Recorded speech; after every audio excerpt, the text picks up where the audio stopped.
सेवेकरिता निवडलेला अभंग वेद सुज्ञ भक्ती तज्ञ वारकरी तत्वज्ञ वेदाचा अर्थ अभंग समर्थ वारकऱ्यांचा परमार्थ असलेले संत श्रेष्ठ जगद्गुरु तुकोबराय यांचा 4 चरणाचा अभंग असून सर्वांच्या परिचयाचा असा सेवेकरिता निवडलेला अभंग प्रस्तुत अभंगाच्या माध्यमातून संत श्रेष्ठ जगद्गुरु तुकोबराय या अभंगाच्या माध्यमातून भगवंताच्या नामाचं महत्त्व आपल्याला या अभंगाच्या माध्यमातून विशद करतात। वारकरी संप्रदायाच्या नियमाप्रमाणे वारकरी संप्रदाय जो आहे तो नियमावर चालतो आणि या नियमाप्रमाणे आजच्या पहिल्या दिवसाचं जे कीर्तन आहे भगवंताच्या नामावर आणि रूपावर व्हावं याकरिता सेवेकरिता निवडलेला हा अभंग अभंगावर चिंतन करण्यापूर्वी थोडासा परिहार देणं गरजेचं आहे। परिहार म्हणजे आजच्या सेवेचा जो योग आहे सेवेच्या निमित्त प्रतिवर्षाप्रमाणे चालत असलेला जवळपास 10व्या वर्षात पदार्पण होत आहे या सप्त्याचं असा हा भव्यदेव स्वरूपाचा अखंड हरिनाम सप्ताह श्रीमद भागवत कथा ग्रंथराज ज्ञानेश्वरी पारायण सोहळा मौजे मारवाडी महान संत थोर संत श्री रामचंद्र महाराज यांच्या पुण्यतिथीनिमित्त चालत असलेला हा सोहळा खरं तर हा फार मोठा योग म्हणावा। मला आपल्या लखन भाईंना आता मंदिरात आल्यानंतर सांगितलं की हे जे संत आहेत हे शिक्षक होते स्वतः आणि स्वतः इथं राहत होते। बघा प्राचीन काळापासून फार पूर्वीपासून आपल्या देशाला ही परंपरा लाभलेली आहे। डॉक्टर सर्वपल्लवी राधाकृष्णन यांनी सुद्धा हे सिद्ध करून दाखवलं। एक शिक्षक त्यानं जर ठरवलं तर तो राष्ट्रपती पदापर्यंत जाऊ शकतो। म्हणजे डॉक्टर सर्वपल्लवी राधाकृष्णन हे पेशानं शिक्षक पण भारताच्या उपराष्ट्रपती राष्ट्रपती पदापर्यंत स्वतः पोहोचले।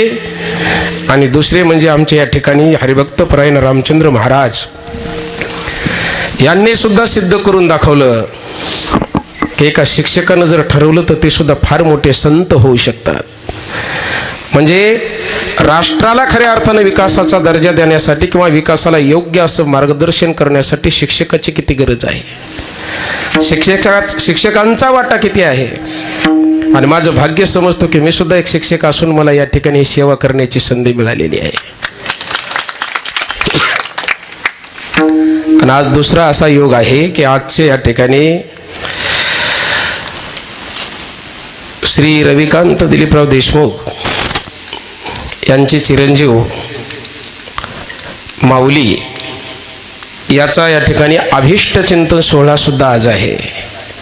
आणि त्या निमित्तानं सुद्धा आज त्यांनी या ठिकाणी सुंदर असं रात्रीचं अन्नदान केलेलं आहे। बघा असे सोहळे व्हायला पाहिजे वाढदिवसाचे सुद्धा। माऊलीच्या वाढदिवसानिमित्त त्यांनी सुंदर असं अन्नदान आणि कार्यक्रम सुद्धा या ठिकाणी साजरा झालेला आहे। सुंदर असं या ठिकाणी ग्रामस्थांचं नियोजन हरिभक्त परायण उद्धव महाराज आळंदीकर यांच्या सुश्राव्य वाणीतून आपण या ठिकाणी आज भागवत कथेला सुरुवात केली, श्रवण करत आहात। सुंदर असं दैनंदिन निवेदन सकाळचे अन्नदाते हरिभक्त परायण ज्ञानेश्वर माणिकराव देशमुख श्री सचिन जनार्दन देशमुख हे सकाळचे अन्नदाते, रात्रीचे अन्नदाते रविकांत दिलीपराव देशमुख सेवेकरिता उपस्थित असलेले हरिभक्त परायण मानधनीकर महाराज ज्यांनी सुंदर अशी चाल म्हटली बघा या ठिकाणी हरिभक्त परायण बंडू महाराज कौसळीकर सुंदर असे साथ देण्यासाठी आलेले हरिभक्त परायण आमचे संतोष महाराज बबन महाराज उपस्थित असलेले या ठिकाणचे सर्व कीर्तन आमचे सुंदर अशी गायनाचार्य महाराज मंडळी सुंदर असं मृदंगाची साथ देणारे हरिभक्त परायण कृष्णा महाराज। खरं तर कृष्णा महाराज अजून 2 मृदंग पाहिजे होते यांच्याकरिता। ज्या वेळेला तुमचा हात पडत होते ना थापतो यावर ते दोघं सारखं असं वाजवत होते बघा। हे छंद बघा जोपासला दोघांनी। सुंदर असं साऊंड सिस्टीम सुंदर असे या ठिकाणी यूट्यूबची सेवा करण्यासाठी आलेले हरिभक्त परायण आमचे बंधू पौळ डिग्रसकर हे सुद्धा या ठिकाणी डिग्रसून इथपर्यंत आलेले आहेत. आणि खरं तर आजचा पहिला दिवस असून सुद्धा ज्यांनी पहिला दिवस वाटू दिला नाही असे संपूर्ण उपस्थित असलेले या ठिकाणचे ग्रामस्थ, भाविक भक्त, महिला भाविक भक्त सर्वांप्रती सद्भावना व्यक्त करून आपण सेवेला सुरुवात करूया. विठ्ठल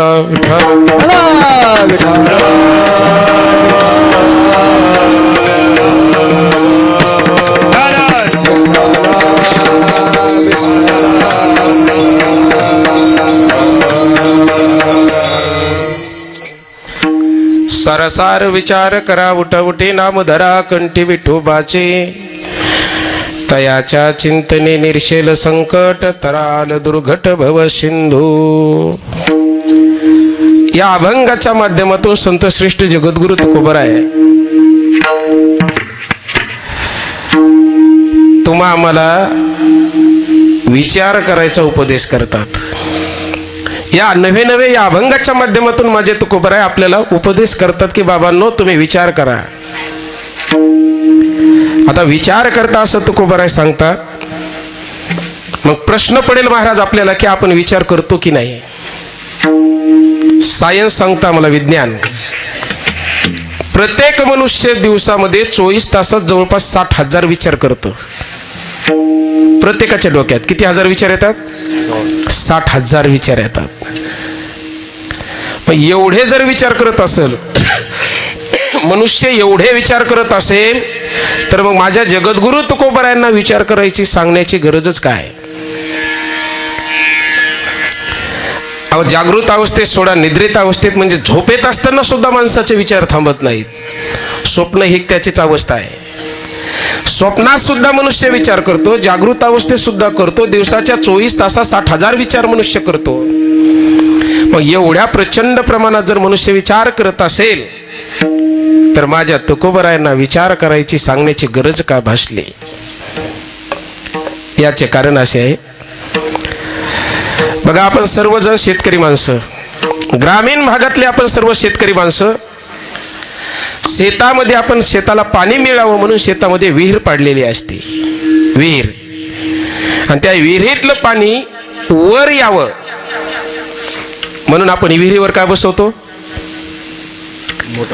मोटार बसवतो. विहिरीवर मोटार बसवल्यानंतर शेतकरी काय करतो? त्या मोटारच्या वर जे बसवलेले असतात बटन, त्याच्यातलं एक हिरव्या रंगाचं बटन दाबतो. हिरव्या रंगाचं बटन दाबल्याबरोबर विहिरीतलं पाणी वर येतं, बाहेर येतं. पण कालांतराने काही दिवसानंतर काय होतं बघा, 6 महिन्यानं, वर्षानं, 2-3 वर्षानंतर हिरवं बटन दाबलं तरी पाणी वर येत नाही. त्या वेळेला शेतकरी काय करतो? वरचं हौदातलं पाणी परत त्या मोटरात भरतो. मला सांगा महाराज, विहिरीत पाणी नाही का? वरून पाणी भरायची गरज काय? बरं, भरतो किती? 1 डबा, 2 डबे, 3 डबे. आणि त्याच्या मोबदल्यात विहिरीतून किती पाणी येतं? मोजता येत नाही एवढं पाणी येतं. माझा प्रश्न असा आहे, विहिरीत पाणी असताना सुद्धा शेतकरी वरून पाणी का भरतो? त्याचं उत्तर असं आहे बाबा, ज्या मोटराचा फुटबॉल खराब झालेला आहे, ज्या मोटराचा फुटबॉल खराब झालेला आहे त्या मोटराला वरून पाणी भरायची गरज पडते. त्या न्यायाने, त्या अर्थाने ज्या ज्या मनुष्याचे हे फुटबॉल खराब झालेले आहेत, हे फुटबॉल, डोकेरूपी फुटबॉल खराब झालेले आहेत, त्या फुटबॉलामध्ये संत विचाराचं पाणी वरून टाकावं लागतं. म्हणून माझे जगद्गुरु तुकोबराय तुम्हा आम्हाला विचार करायला सांगतात. विठ्ठल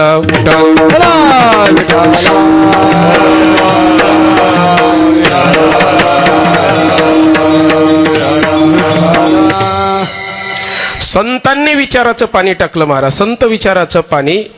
त्यामुळे आम्ही इथं मंडपात आहोत.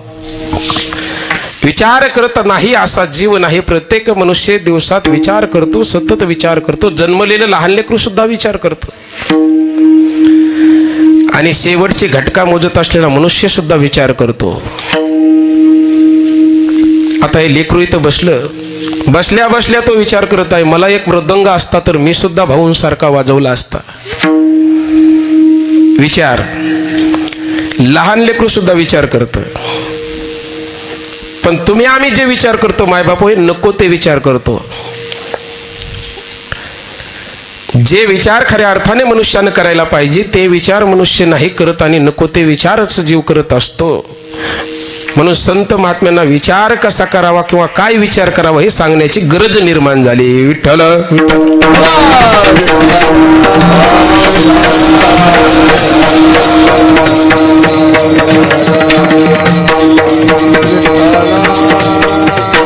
माणसं काय विचार करतील सांगता येत नाही बा. प्रत्येकाचा विचार वेगवेगळा असतो आणि मनुष्याचं जीवन जे घडतं ना ते फक्त माणसाच्या विचारामुळे घडतं.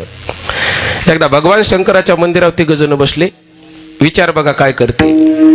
आणि त्यातला पहिला म्हणला, अरे मी कालच एका कीर्तनामध्ये ऐकलं, म्हटलं की भगवान शंकर हे भोळे आहेत. त्यानं अभंग ऐकला असेल, महाराज शिव भोळा चक्रवर्ती. विचार बघा माणसाचा.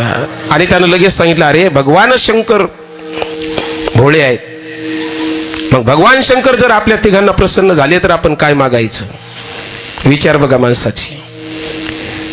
पहिल्यानं सांगितलं, अरे म्हणला आपल्याला भगवान शंकर प्रसन्न होतच नाहीत. दुसरा म्हणला, मला पण माहिती आहे आपल्याला प्रसन्न होतच नाहीत. पण तिसरा म्हणला, यदा कदाचित जर झाले तर आपण विचार केला पाहिजे काय मागावं. पहिल्यानं विचार केला आणि पहिल्यानं सांगितलं, अरे मी देवाला म्हणेल, देवा मला एवढंच दे देवा, चिंचेचे झाड 1 कोटाने प्रत्येक पानाची 100ची नोट. विचार बघा माणसाचा. काय विचार पहिल्याचा बाबा. चिंचेचे झाड 1 कोट म्हणजे 1 कोटी चिंचेचे झाड आणि त्यातल्या प्रत्येक पानाची 100ची नोट. आता दुसऱ्याचा विचार याच्यापेक्षा पुढचा. दुसरा विचार करायला लागला. दुसरा म्हणला, मी एवढंच म्हणेन भगवान शंकराला, देवा त्या 1 कोटी झाडापैकी काही झाडं तोडायचे, कट करायचे आणि त्याचे अनेक लाकडापासून कपाट बनवायचे म्हणला. आणि ह्याला मिळालेले सर्व पैसे त्या कपाटात ठेवायचे आणि त्याची चाबी माझ्याजवळ ठेवायची. हा झाला दुसऱ्याचा विचार. तिसऱ्याचा विचार बघा. तिसऱ्याला सांगितलं, अरे तुझा काय विचार आहे. तिसरा म्हणला, बाबा मी एवढाच विचार करेन किंवा हा विचार करतो, मी देवाला सांगेन, देवा या दोघांना जेवढं मिळालं किंवा जेवढं दिलं तेवढं एक करावं. या दोघांनाही मुलबाळ होऊ नये आणि यांचा वारस म्हणून यांच्या घरात मला राहायला मिळावं. हा त्या तिसऱ्या गृहस्थाचा विचार. तुमच्या आमचा जर का जीव रात्रंदिवस असले नको ते विचार करतो म्हणून जीव फजितीच्या मार्गात जातो. विठ्ठल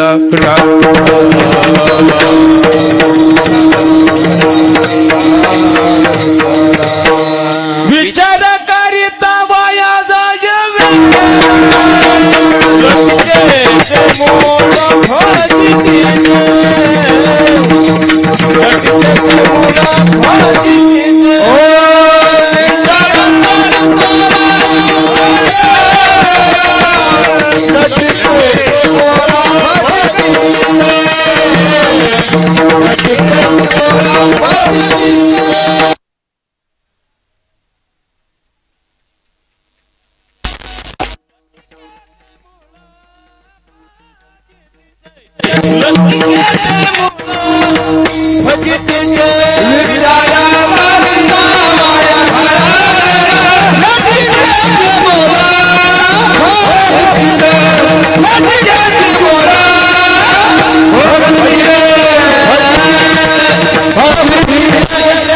विचार करिता वाया जाये वेळ लटिके ते मूळ. लक्षात घ्या. विचार मनुष्य करतो, करत नाही अशातला भाग नाही. प्रत्येकाचा विचार वेगळा बाबा. विचारावर केंद्रित करायला होतो आपण. एक मनुष्य असाच वट्यावरती बसायचा बघा रोज. विचारचक्र बघा माणसाचं. आणि त्या गावातल्या पाटलाचे रोजचे ते गुरं ढोरं सुटायचे बघा आणि त्या माणसाच्या दारातून चरण्यासाठी जायचे. त्या अनेक गुराढोरांमध्ये की नाही एक अशा खोपड्या शिंगाची एक म्हैस होती बघा. अशी गोल शिंग तिचे असे चक्र तयार झालेलं. 16 वर्ष वय वर्ष 16 बाबा. माझे शिवराय शपथ घेतात, स्वराज्य स्थापन करण्याची शपथ घेतात माझे छत्रपती शिवाजी महाराज. वय वर्ष 16. वय वर्ष 16 माझे माऊली ज्ञानोबराय ज्ञानेश्वरी लिहिण्याची शपथ घेतात. वय वर्ष 16. वय वर्ष 14 माझे छत्रपती संभाजी महाराज संस्कृत मधला बुद्धभूषण ग्रंथ लिहिण्याचा विचार करतात. 14 आणि 16च्या वयातले विचार बघा आणि आजकालच्या आमच्या तरुणाईचे विचार बघा. याच्यासाठी सांगतो तरुणांनो, मनुष्याच्या जीवनामध्ये माणसाला घडवणं बिघडवणं हे माणसाच्या विचारावर अवलंबून आहे. जो मनुष्य दिवसभरात जसा विचार करतो तसंच त्याचं आचरण बनतं, तेच त्याच्या कृतीत उतरतं. बाबा शिवरायांनी विचार केला स्वराज्य स्थापनेचा, स्वराज्य निर्माण झालं. ज्ञानोबरायांनी विचार केला ज्ञानेश्वरी लिहिण्याचा, ज्ञानेश्वरी लिहून टाकली. संभाजी महाराजांनी विचार केला बुद्धभूषण ग्रंथ लिहिण्याचा, ग्रंथ लिहिला. तुम्ही आम्ही काय विचार करतो? आपण काय विचार करावा बाबा? विचार 2 प्रकारचे असतात, लक्षात घ्या. एक म्हणजे पॉझिटिव्ह आणि दुसरा म्हणजे निगेटिव्ह. ज्याला मराठीमध्ये आम्ही म्हणतो एक सकारात्मक विचार आणि दुसरा नकारात्मक विचार. कीर्तनाला येत असताना सुद्धा काही जण नकारात्मक विचार जर मनात आला तर कीर्तनाला येऊ शकत नाहीत. एक विचार म्हणतो चला गावात सप्ताह सुरू झालाय, मंदिरात जाऊन बसलं पाहिजे, कार्यक्रमाच्या ठिकाणी गेलं पाहिजे, हा झाला सकारात्मक विचार. आणि दुसरा विचार असा आहे काय जायचंय रोजचं तेच तेच तेच तेच, हा झाला नकारात्मक विचार. लक्षात घ्या, जग हे संपूर्ण जग जे आहे हे संपूर्ण जग 2च गोष्टीनं बनलेलं आहे बाबा. या जगामध्ये 2च गोष्टी आहेत, एक म्हणजे सार आणि दुसरी म्हणजे आसार. या 2 गोष्टीशिवाय हे जगच नाही बाबा. या जगामध्ये जगतामध्ये तिसरी गोष्टच नाही, 2च गोष्टी आहेत, एक सार आणि दुसरी आसार. पण आम्ही आमच्या जीवनामध्ये जीवन जगत असताना या सार आणि आसाराचा कधी विचारच केला नाही. आणि हेच विचार करण्याची गाथामध्ये उपदेश करण्याची वेळ माझ्या तुकोबारायावर आली. आणि माझे तुकोबाराय तुम्हा आम्हाला प्रत्येकाला विचार करत असताना या सार आणि आसाराचा विचार करायला सांगतात. अभंगाच्या सारा सारा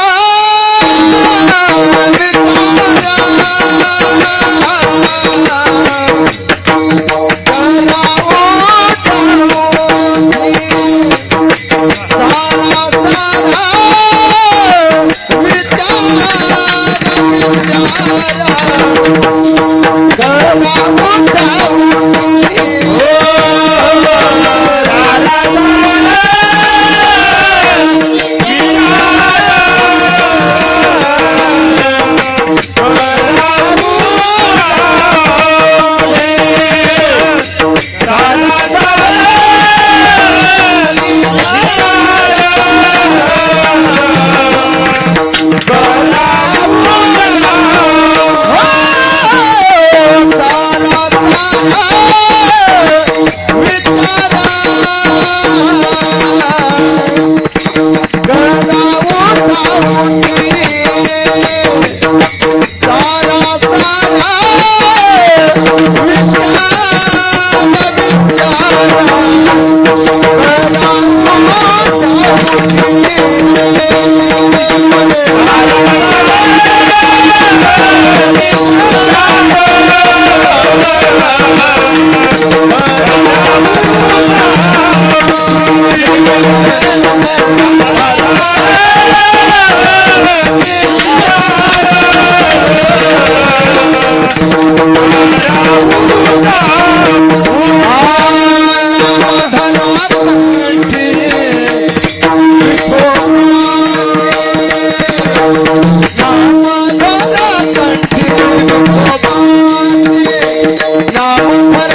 सारासार विचार करा, उठा उठी नाम धरा कंठी विठोबाचे.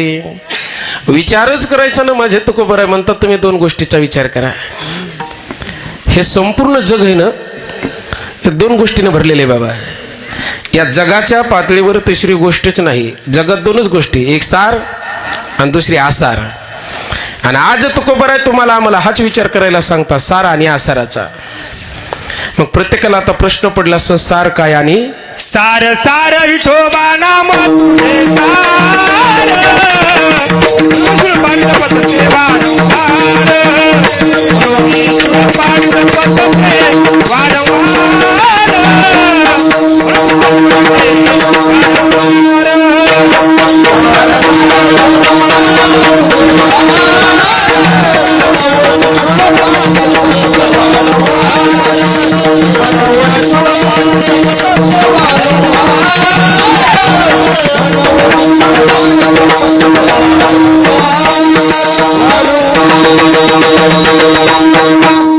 सार सार सार विठोबा नाम तुझे सार.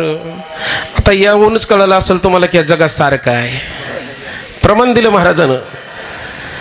सार आणि आसाराचा विचार करायचा आहे आणि प्रत्येकाला हे कळणं गरजेचं आहे, या जगातलं सार काय आणि आसार काय.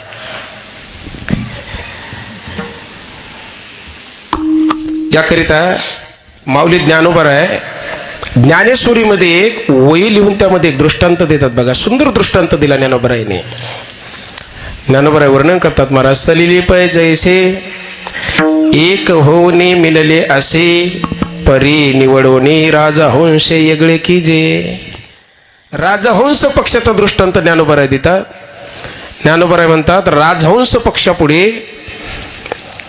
एका वाटीत तुम्ही काय करा, दूध आणि पाणी टाका आणि दूध आणि पाणी एकत्र केलेली वाटी कोणासमोर ठेवा, राजहंस पक्षासमोर.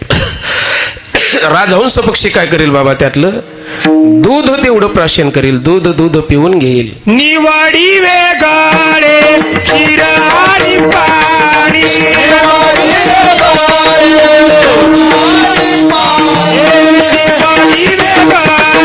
क्षीर आणि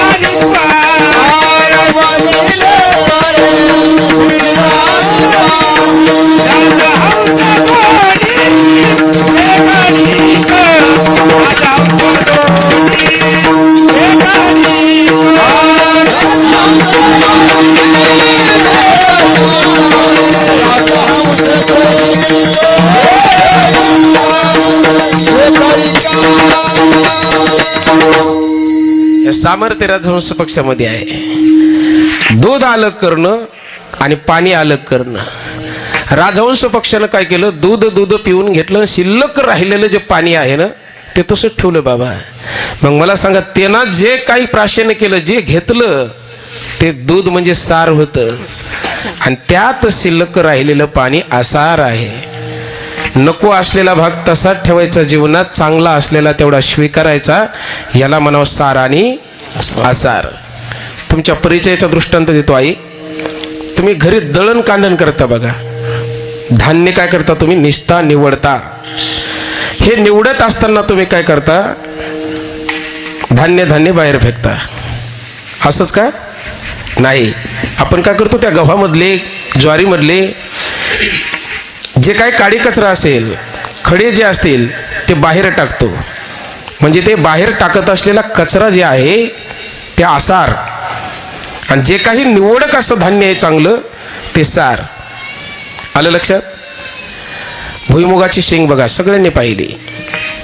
भुईमुगाच्या शेंगाचा वरचा जो भाग असतो ज्याला आपण टरफल म्हणतो बघा, ते काय आहे, आसार. आणि आतमधला शेंगदाणा सार आहे. खारीक बघा, खारीक, खारकेचा वरचा भाग सार आहे आणि आतमधली आटोळी आसार आहे. पेढा सगळं सार, सगळं सार आहे. मग या जगतामधलं जे सार आहे, सार म्हणजे जे चांगलं आहे ते आपल्याला घ्यायचं आहे आणि आसार जे नको आहे ते आपल्याला टाकून द्यायचं आहे, त्याचा स्वीकार करायचा नाही. मग हे ओळखता आलं तरच होईल ना बाबा. मग या जगामधल्या या दोन वस्तूतली सार कोणती आणि आसार असलेली गोष्ट कोणती हे आपल्याला ओळखायचंय आणि त्याचा स्वीकार केला पाहिजे. या जगाच्या पातळीवर केवळ आणि केवळ एकच गोष्ट किंवा एकच वस्तू अशी आहे की जी सार आहे महाराज. येथे सार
फलकट तो संसार येते सार भगवंत.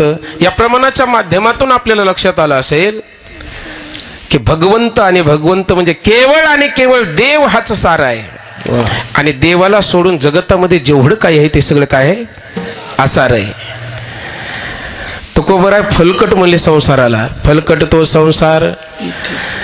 आमचे परमपूज्य गुरुवर्य मनीषानंदपुरीजी महाराज म्हणतात तुकोबरायने जे फलकट म्हणलं की नाही त्या फ या अक्षराच्या ऐवजी ह वापरी जा म्हणले. ह काय होईल बाबा. हलकट तो संसार. आणि असा हलकट असलेला नको असलेला फलकट असलेला संसार हे आसार आहे.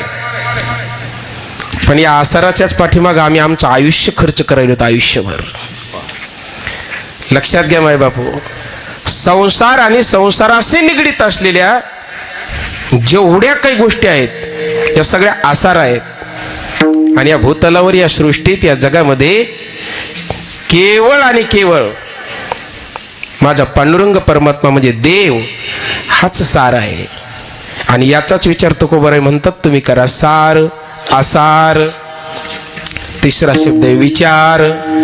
या सार आणि आसाराचा विचार तुम्ही करा.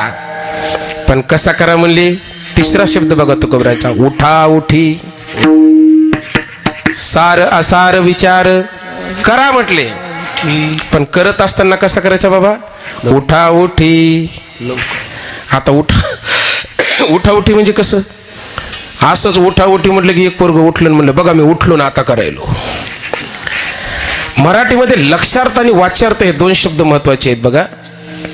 वाच्यार्थ म्हणजे जशाचा तसा अर्थ घेणं आणि लक्षार्थ म्हणजे त्याचा पर्याय अर्थ घेणे. शाळेत गुरुजी एका मुलाला म्हणाले किंवा मुलांना सांगत होते अरे मुलांनो जीवन जगत असताना माणसानं स्वतःच्या पायावर उभं राहिलं पाहिजे. गुरुजी काय सांगू लागले. स्वतःच्या पायावर उभं राहिलं पाहिजे. लगेच एक बाळ्या उभा राहिला असा म्हणला सर बघा मी माझ्या पायावर उभा राहिलो. आता त्या लेकराचं पण चुकलं नाही पण योग्य उत्तर पण नाही. लेकरानं वाच्यार्थ घेतला. वाच्यार्थ जसे गुरुजी बोलले तसं. पण त्याचा लक्षार्थ काय होता. लक्षार्थ असा होता तरुणांनो अरे स्वतःच्या पायावर उभं राहणं म्हणजे स्वतःच्या कमाईवर जगणं. स्वतःच्या कमाईवर जगणं. एका बाईनं मार्केटमधून 10 किलो गहू आणले बघा. आणि तिला शेजारणीने ते चांगले गहू दिसल्यानंतर विचारलं का ग म्हणे कोणत्या भावाने आणले.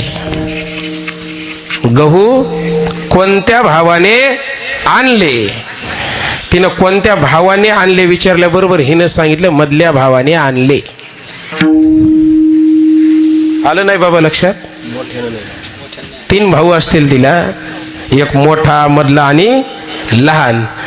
आता त्या विचारणीचा उद्देश असा होता कोणत्या भावाने म्हणजे कोणत्या किमतीनं आणले काय किलो आणले. पण हिनं लक्षार्थ न धरता वाच्यार्थ धरला आणि वाच्यार्थामुळं काय झालं गोंधळ झाला आणि तिनं सांगितलं माझ्या मधल्या भावाने आणले. भावाने म्हणजे किमतीने. या ठिकाणी उठा उठी म्हणतात म्हणजे उठाउठी म्हणजे तुम्ही उठत बसत नाही घ्यायचं. उठाउठी या शब्दाचा अर्थ आहे तुम्ही त्याची घाई करा, तुम्ही त्याची तातडी करा. तातडी कशाची करावी माय हे करावी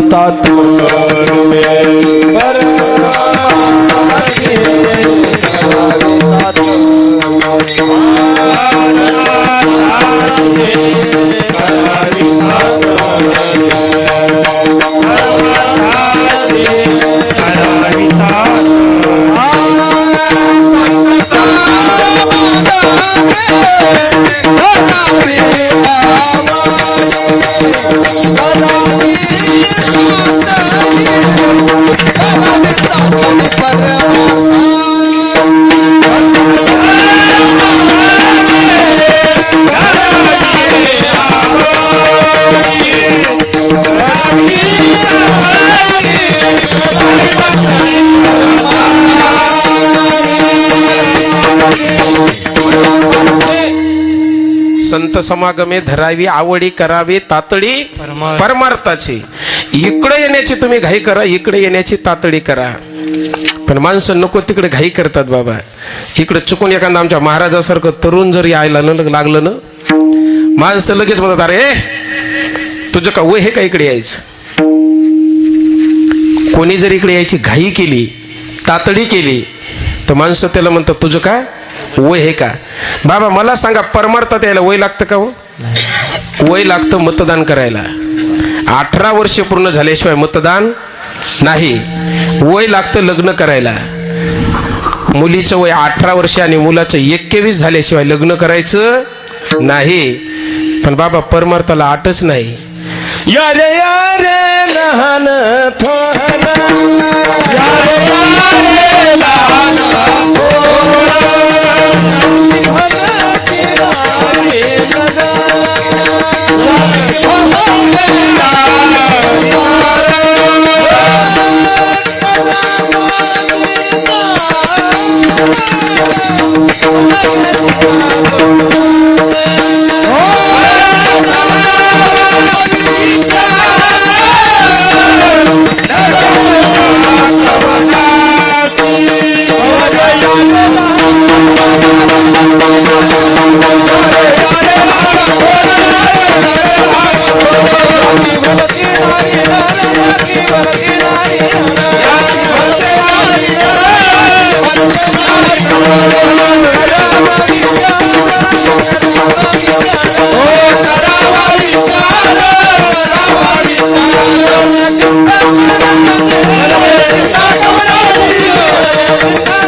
लहान थोर याते भलत्या नारी नर. अरे लहान्यांनी इथं आलं पाहिजे. तरुणपणात केलेलं कार्य सिद्धीत जातं आणि तरुणपणामध्ये एकदा केलं ना काही ते सिद्धच होतं आणि यश मिळतं. म्हणून तरुणांनी इकडे आलं पाहिजे. आनंद वाटला मला हे 4-2 का होईना तरुण इथं दिसले.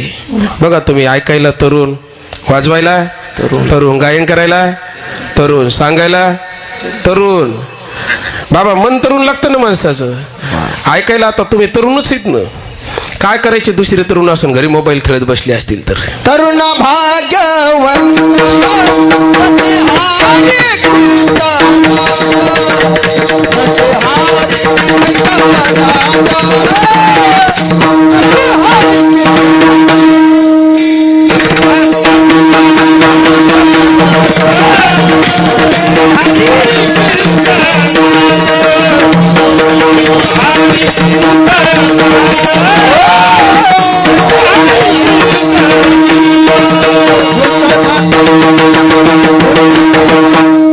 तरणा भाग्यवंत नटे हरी कीर्तनात. कुठं नटाव बाबा कीर्तनात. आणि नाचावं कुठं कीर्तनात. नाचो कीर्तनाचे रंगी इथंच नाचावं बाबा.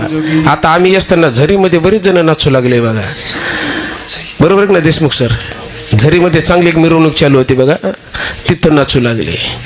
कुठं नाचावं कुठं नटावं. रामकृष्ण गीती गाता, रामकृष्ण गीती गाता.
याकरता म्हणत होतो बाबा, वाजवाय तरुण, गायन करायला तरुण, सांगायला तरुण, नाचायला सुद्धा तरुण.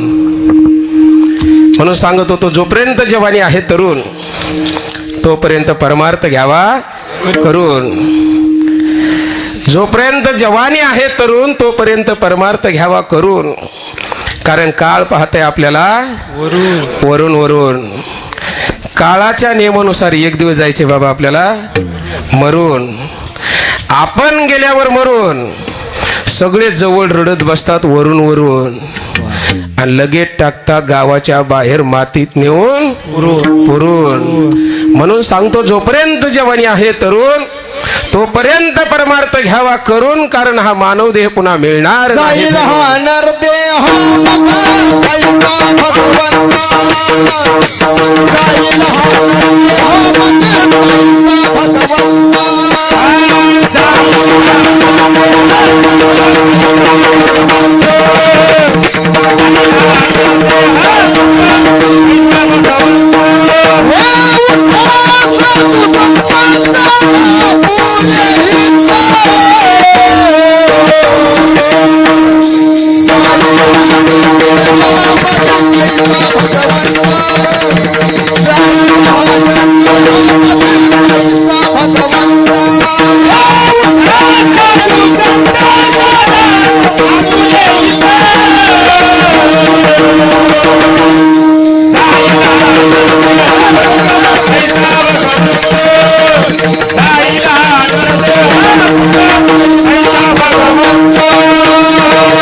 कधी जाईल सांगता येणार नाही. म्हणून जोपर्यंत आहे ना तोपर्यंत परमार्थ करण्याची घाई करायची नाही. ते यायचं उठाउठी.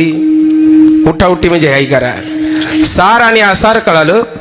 सार भगवंत आहे. मग त्या भगवंताचं नाम घ्या. नाम धरा कंठी विठोबाचे.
सार आसार विचार करा उठाउठी. नाम धरा कंठी विठोबाचे. जगद्गुरु तुकोबराय प्रथम चरणामध्ये हेच सांगतात की तुम्ही सार आणि आसाराचा विचार करा. आपण आतापर्यंत केला. सार कळालं. सार देव आहे. मग त्या देवाचं नाम घ्या म्हणतात. नाम धरा कंठी विठोबाचे. या जगामध्ये केवळ आणि केवळ देव सार आहे आणि त्या देवाचं नाम धरायचं. म्हणून वारकरी संप्रदायाने कदाचित नियम ठेवला असेल की भगवंताच्या नामाचं चिंतन व्हावं म्हणून पहिला दिवस नामाचा. आपण अखंड हरिनाम सप्ताहाच्या पत्रिका करतो, बॅनर करतो. त्यावर पहिला शब्द काय असतो? अखंड. अखंड हरिनाम म्हणजे ज्यामध्ये खंडनच पडू नये असं अखंडपणे चालावं. आयुष्यभर होत नाही. दैनंदिन जीवनामध्ये प्रत्येकाच्या जीवनामध्ये किमान हे 7 दिवस सप्त्यामध्ये तरी घडावं म्हणून अखंडपणे या ठिकाणी नाम चालू असतं. बघा, सकाळी ज्ञानेश्वरी पारायण, नंतर गाथा भजन, भागवत कथा, लगेच हरिपाठ, परत रात्रीचं कीर्तन, आता कीर्तन झालं की जागर, आणि जागर झाला की काकडा. परत ज्ञानेश्वरी. खंडनच नाही. थोडाफार काही खंड पडत असेल तेवढ्या वेळात सुद्धा नामस्मरणाला खंड पडू नये म्हणून विना उभा आहे. त्या विण्याच्या रूपानं का होईना नाम चालू असतं. याला म्हणावं अखंडपणे, आणि ते नाम घ्यायचं. प्रत्येकानं जीवनामध्ये भगवंताचं नामस्मरण करावं, नाम त्या देवाचं घ्यावं. कोणालाही अधिकार आहे. सकळ असे येते आहे अधिकार कोणी घेऊ शकता. अत्यंत सोपं आहे ते. नाम सोपे रे रामकृष्ण गोविंद. सोपं आहे, कुठं कधीही घेऊ शकता. काळ वेळ नाम उच्चारिता नाही. त्याला काळा वेळाचं बंधन नाही. ते कुठं विकत घ्यायचं नाही. आणि ते अत्यंत सोपं प्रत्येक जीवाला घेता येईल असं देवाचं नाम आहे. म्हणून ते नाम धरा कंठी म्हणले. बरं, आता घ्या नाही म्हटले, धरा. तुकोबारायांची भाषा बघा. धरा. घेतल्याला संपत, पण धरलेलं मनुष्य सोडू शकत नाही. धरा म्हणले तुमच्या कंठामध्ये अखंडपणे ते नाम धरा. आणि हे कंठ जे आहे हे वाणी भगवंताच्या नामानं पवित्र झालं पाहिजे. त्यासाठी नाम धरा कंठी विठोबाचे. कोणाचंही नाम घ्यायचं नाही, घ्यायचं तर देवाचं. आमचे जुनी माणसं काही इडे होते का लेकराबाळांची नावं देवालाची ठेवायची. आनंद वाटला मला. ज्यांच्या मुलाचा वाढदिवस आहे त्या लेकराचं नाव माऊली आहे. माऊली नसतं. आजकालची नावं आम्हाला शाळेत त्या टीशीवर लिहिताना सुद्धा लिहिता येत असे नाव आहेत. आणि बाबासारख्या जुन्या माणसाला तर घेताच येत बाबा. जुने माणसं देवाची नावं ठेवायची का. मुलाचं नाव जर राम ठेवलं तर वाणीत नाव यावं राम. ये बेटा इकडे. मुलाचं नाव हनुमान माझ्यासारखं. देवाचं नाम यावं. आजच्या लेकराचा ज्याचा वाढदिवस त्याचं नाव माऊली. अरे माऊली नाव का साधं आहे का. जे ज्ञानोबा आहे माझ्या जगाची माऊली बनले. त्या माऊली शब्दाचा अर्थ होता मा म्हणजे मानवता, उ म्हणजे उदारता आणि ली म्हणजे लीनता. अरे मानवता, उदारता आणि लीनता ज्यांच्यामध्ये आहे असे माझे माऊली. आणि त्या माऊली सारखंच या माऊलीने व्हावं हा या ठिकाणी शुभेच्छा त्याला. विठ्ठल विठ्ठल.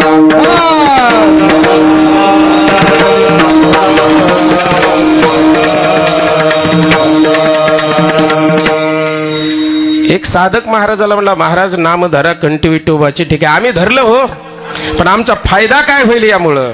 महाराजांनी द्वितीय चरणात सांगितलं,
तयाच्या चिंतने निर्शील संकट तराल दुर्घट भव सिंधू. फायदा काय होईल म्हटल्याबरोबर तुकोबारायने फायदा सांगितला. कारण फायद्याशिवाय या जगामध्ये कोणी काय काम करायला तयार नाही. लहान लेकराला दुकानावर पाठवावं ते म्हणते मला काय द्याल. मला काय द्याल किंवा मला काय मिळेल, इथून सुरुवात आहे आज प्रत्येक कामाची. तुकोबरायांना साधक म्हणला असावा, महाराज आम्ही नाम धरू देवाचं, पण त्याच्या मोबदल्यात आमचा फायदा काय सांगा ना. तुकोबरायाने उत्तर दिलं, तयाच्या चिंतने निर्शेल संकट.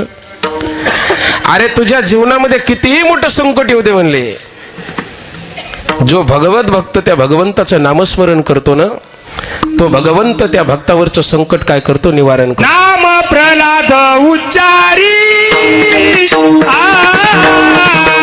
नाम प्रल्हाद उच्चारी,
मनुष्यानं जीवनामध्ये नामस्मरण केल्याचा फायदा आहे. तो भगवान पांडुरंग परमात्मा आपल्यावरचे संकट निवारण करतो. फक्त काय करायचं बाबा, त्याचं आपल्या जीवनामध्ये चिंतन करायचं. चिंतन अहो नको त्याचे चिंतन करतो आम्ही. आता तर बघा 1-1.5 महिना असं लोक चिंतन करते, तो PhD होतात त्याच्या, PhD बिगुल वाजलंय आता इलेक्शनचं, त्यांचं चिंतन करत बसतात. ज्यात कह्याचा फायदा नाही त्याचं चिंतन. लक्षात घ्या, हा निवडून येईल, तो निवडून येईल, यांचं चिंतन इथं वह्या भरून जातात बघा 200-200 पेजेसच्या. भगवंताच्या नामाचं जर चिंतन केलं तर तुकोबराय म्हणतात तुमच्या नामाच्या चिंतने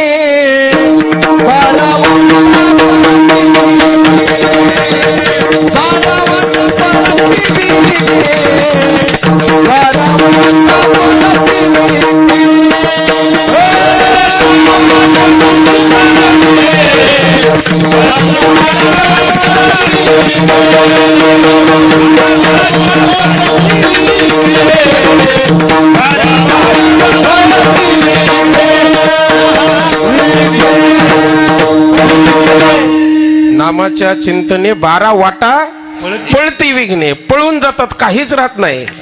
नामधारक व्यक्ती असावा. नाम घ्यायचं सोपं आहे, साधं आहे, घ्या, त्याचा फायदा तुमच्यावरचे संकट निवारण होतात. अनेक भगवत भक्ताचे संकट भगवंताच्या नामस्मरणामुळे कमी झाले, पळाले. नवे देवानं त्याचं काय केलं, निवारण केलं. अनेक भक्त माहित आहेत आपल्याला. एक प्रसंग मग सांगतो आपल्या समोर. कोण्या भगवत भक्तावरचं संकट गेलं, महाभारतातला प्रसंग बघा. ज्या वेळेला त्या ठिकाणी सभा भरली आणि कौरव आणि पांडवाची सभा भरल्यानंतर त्या ठिकाणी दुर्योधनानं दुःशासनाला आदेश दिला. दुःशासना जा म्हणले, द्रौपदीला घेऊन या. आता दुःशासन ज्याच्या नावातच दुःशासन, वाईट शासन, दुष्कर्म करणारा ते दुःशासन द्रौपदीला आणण्यासाठी गेला आणि द्रौपदीला सरळ चलतं म्हटलंच नाही, द्रौपदीच्या केसाला पकडलं आणि पकडून फर फर फर फर फर फर फर फर ओढत त्या ठिकाणी आणलं. कुठं आणलं? जिथं भर दरबार भरलेला आहे.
कौरवी पांचाळी सभे माझी आणली, सभेत आणलं भर सभेत आणि तिथपर्यंत ओढत ओढत आणल्यानंतर द्रौपदीला अनेक माणसं दिसले तिथं.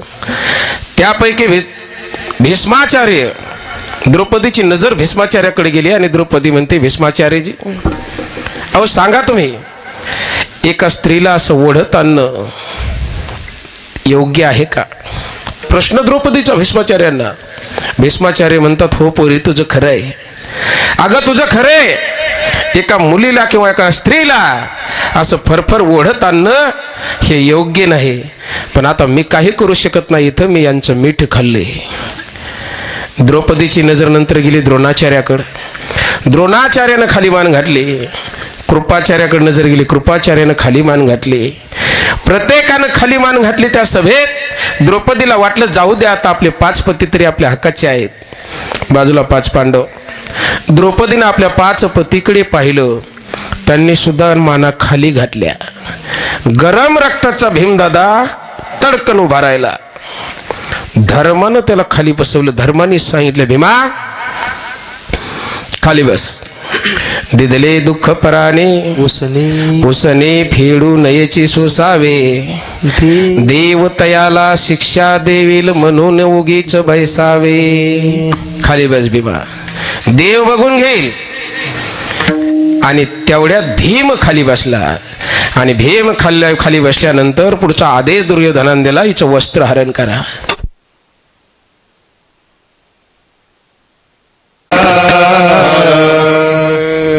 पुढचा आदेश दिला, वस्त्रहरण. द्रौपदीचं वस्त्रहरण होत असताना द्रौपदीने ठरवलं, संकट बघा द्रौपदीवर. भर सभेत भर दरबारात एखाद्या स्त्रीचं वस्त्रहरण जर होत असेल तर याच्यापेक्षा मोठं संकट जीवनात कोणतं असणार आहे? द्रौपदीवर संकट आलं.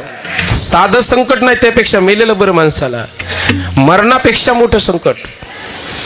आणि या संकटाचा सामना द्रौपदीने ठरवला, आता आपण आपलाच करायचा. द्रौपदीनं दोन्ही हाताने आपलं लज्जारक्षण करण्यासाठी साडी पकडली.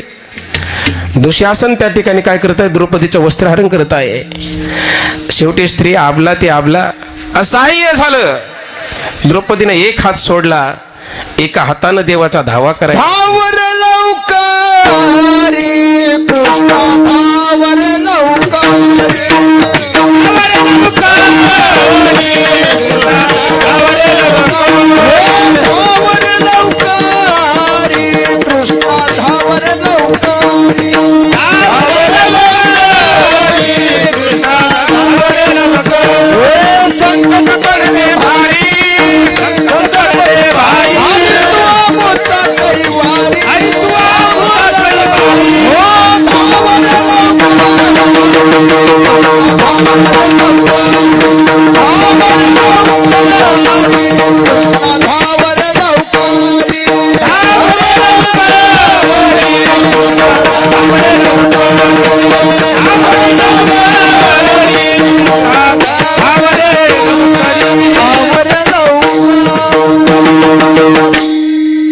द्रौपदीनं धावा केला. धावरे लवकरी कृष्णा, धावरे लवकरी, संकट पडले भारी. देवा, मी ऐकलं होतं तू संकटात भक्ताची मदत करतो. आता कुठं लपलास रे देवा, कोठे गुंतलासी द्वारकेच्या राना वेळ का सखया लावेला. देवा अरे आता कळलं का माझ्यावरचं संकट तुला, एवढ्या मोठ्या संकटात मी अडकले देवा. भगवंताला चिंता लागली, द्रौपदीची नामस्मरण भक्ती भगवंताजवळ जमा. भगवंतानं त्या ठिकाणी अंबर अवतार धारण केला, स्वतः वस्त्र अवतार धारण केला भगवंताने. आणि त्या ठिकाणी द्रौपदीवर आलेल्या संकटात द्रौपदीला एवढं वस्त्र पुरवलं, एवढं वस्त्र पुरवलं. त्या सभेचं त्या ठिकाणचं चित्र असं झालं. त्या ठिकाणी त्या गांधारीच्या 100 पुत्राला शेवटपर्यंत कळत नव्हतं की साडीमध्ये द्रौपदी होती का द्रौपदीमध्ये साडी होती. सारी वेच नारी थिया नारी वीच सारी थी, सारी थिया नारी थिया नारी थिया सारी थी. साडी होती का द्रौपदी होती कळालं नाही.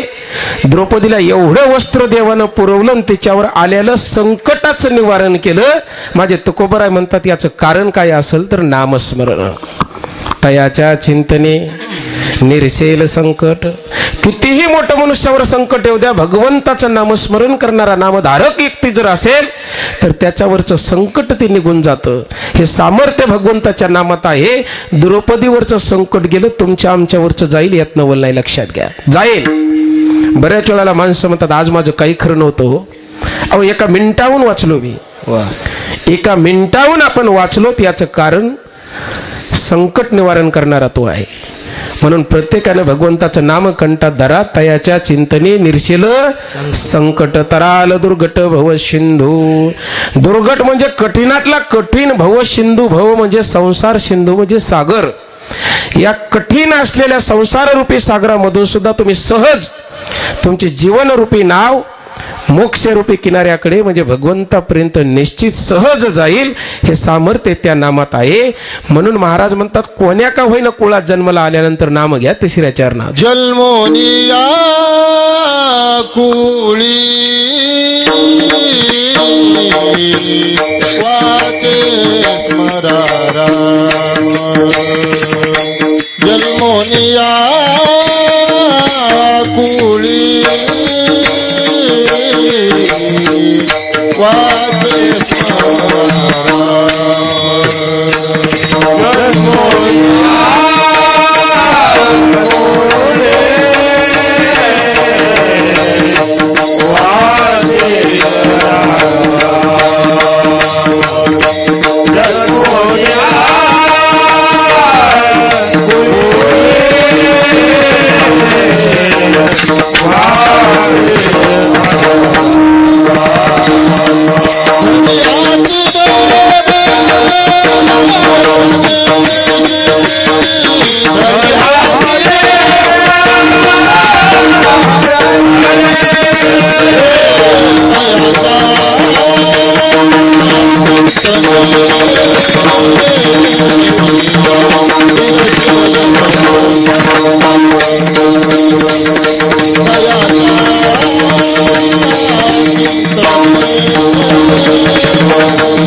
जन्मुनिया कुळे वाचेश्वरी राम धरी हाची नेम हरणेशी. महाराज म्हणतात तुम्ही कोणत्या का कुळात जन्मनत, कुळाचा संबंध नाही बाबा.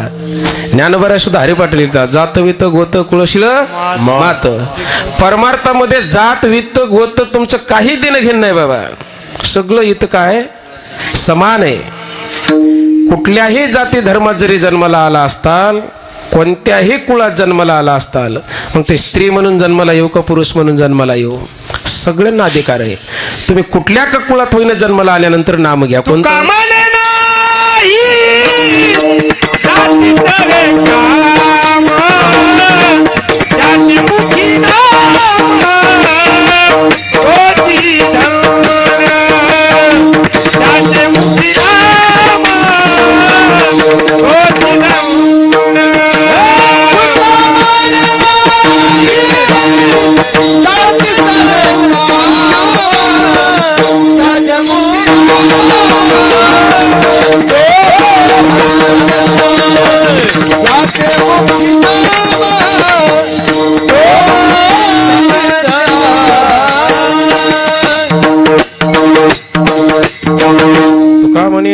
जाती सवे काम, ज्याच्या मुखी नाम तोची धन्य.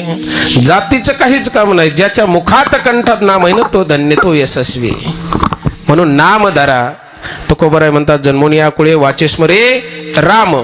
आता काही जण म्हणते ना अगोदर सांगितलं नाम धरा कंठी विठोबाचे, आणि तिसऱ्या चरणा म्हणतात जन्मोनी आकुळे वाचेस्मरे राम.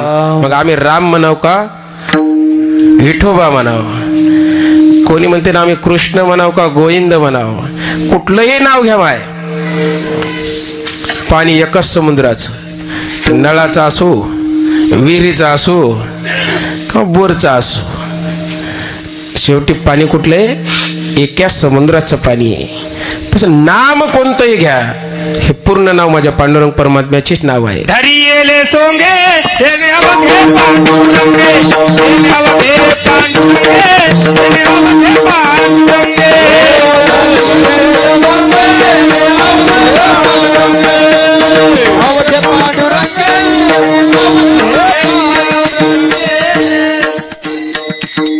धरी येले सोंगे त्याने अवघे पांडुरंगे. सगळं पांडुरंगाचं आहे. कुठलंही म्हणा, राम नाम तुमच्या आमच्या जीवनात महत्वाचे, लक्षात घ्या. खूप छान मंत्र दिला आम्हाला रामकृष्ण हरी. मंत्र दिला राम कृष्ण हरी. प्रत्येकाच्या जीवनामध्ये रामकृष्ण हरी मंत्राला अत्यंत महत्वाचं स्थान. उत्तर भारतात जा तुम्ही, तुम्हाला कृष्ण भक्त आढळतील. दक्षिण भारतात जा रामाचे भक्त आढळतील. मध्य भारतात महाराष्ट्रात थांबा तुम्ही हरीचे भक्त सापडतील. म्हणजे त्यावरून मंत्र झाला बघा, राम कृष्ण हरी. जीवन जगत असताना सुद्धा अत्यंत महत्वाचा रामाचा आचार, कृष्णाचा विचार आणि हरीचा उच्चार, या तीन गोष्टींना मनुष्याचं जीवन परिपूर्ण होतं. म्हणून रामकृष्ण हरी. जन्मोनिया कुळे वाचेस्मरे राम.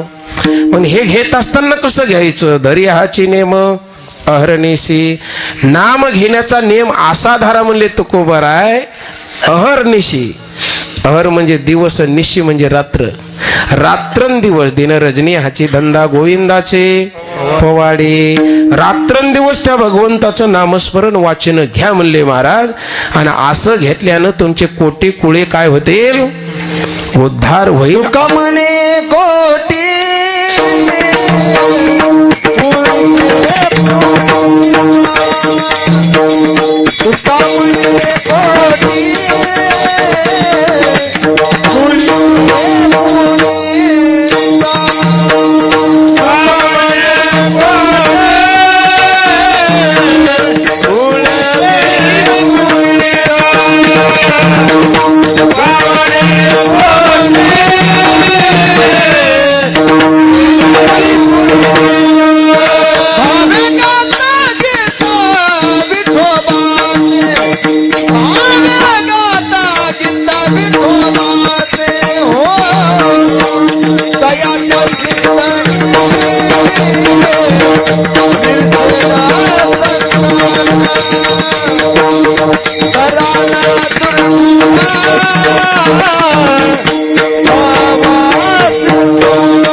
तुका म्हणे कोटी कुळे ते पुनीत भावे गाता गीत विठोबाची. तयाच्या चिंतने निर्शेल संकट तराल दुर्घट भव सिंधू विठोबा रुखुमाई. भजन करा.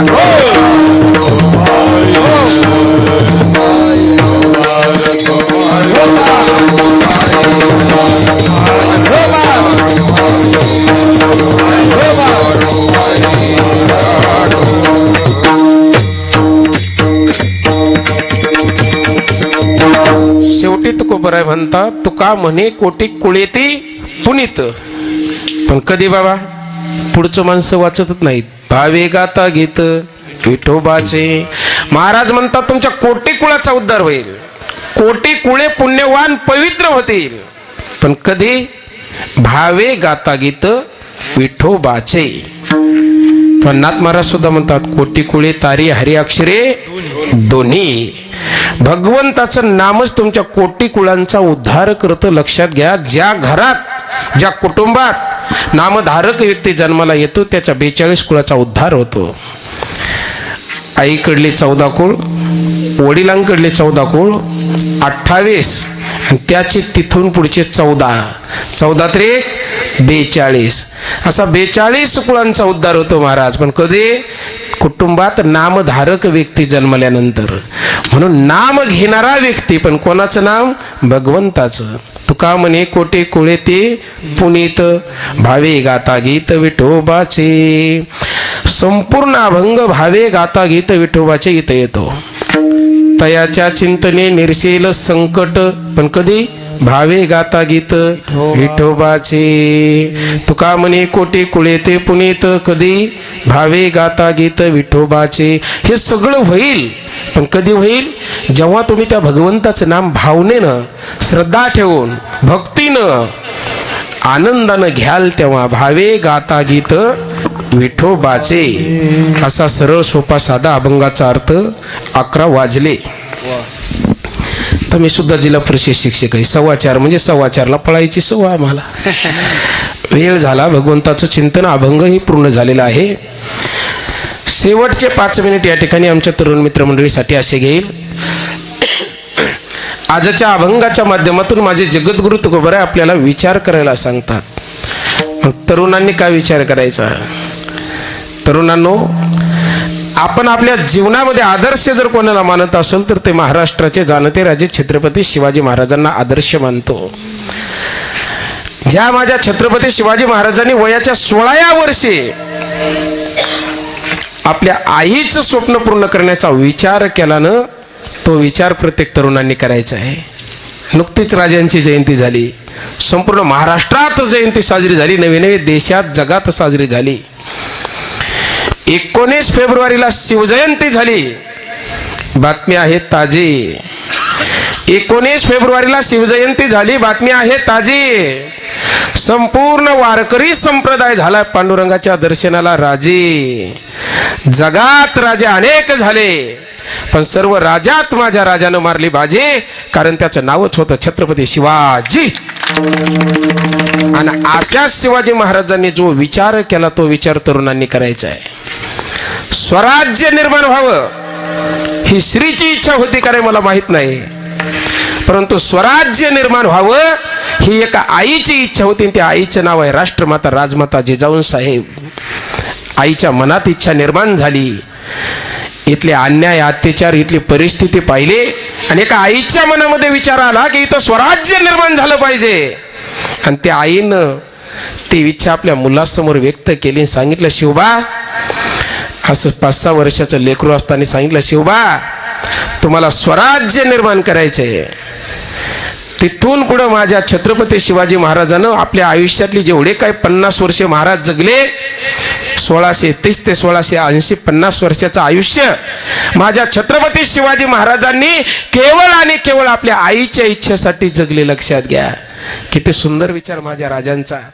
आईच्या विचारासाठी किंवा आईचं स्वप्न पूर्ण करण्यासाठी जगणारा या जगाच्या पाठीवर एकमेव महान पुरुष किंवा एकमेव राजा जर कोण झाला असेल तर तो छत्रपती शिवाजी राजा. उगच महान नाही. आईनं सांगितलं, उपदेश दिला आईनं, शिवबा, स्वराज्य निर्माण करा. पण स्वराज्य निर्माण करत असताना एक काळजी घ्या शिवबा, स्वराज्य निर्माण करत असताना स्वराज्याचा पाया भक्कम असला पाहिजे. बाबा, इमारत किती मजबूत आहे हे त्या इमारतीच्या पायावर निश्चित असतं. आपण मुंबई सारख्या शहरामध्ये जर गेलो तर आपल्याला तिथं 50-50 मजली इमारती दिसतील. ती इमारत किती मजबूत आहे त्याच्या पायावर अवलंबून आहे. आईनं सांगितलं, शिवबा, स्वराज्य निर्माण करताना स्वराज्याचा पाया मजबूत करा. आणि स्वराज्याचा पाया म्हणजे इथली प्रत्येक आई बहीण आहे. शिवबा, प्रथम प्राधान्य इथल्या प्रत्येक आई बहिणीच्या सुरक्षितेला द्या. बघा, आईची शिकवण काय.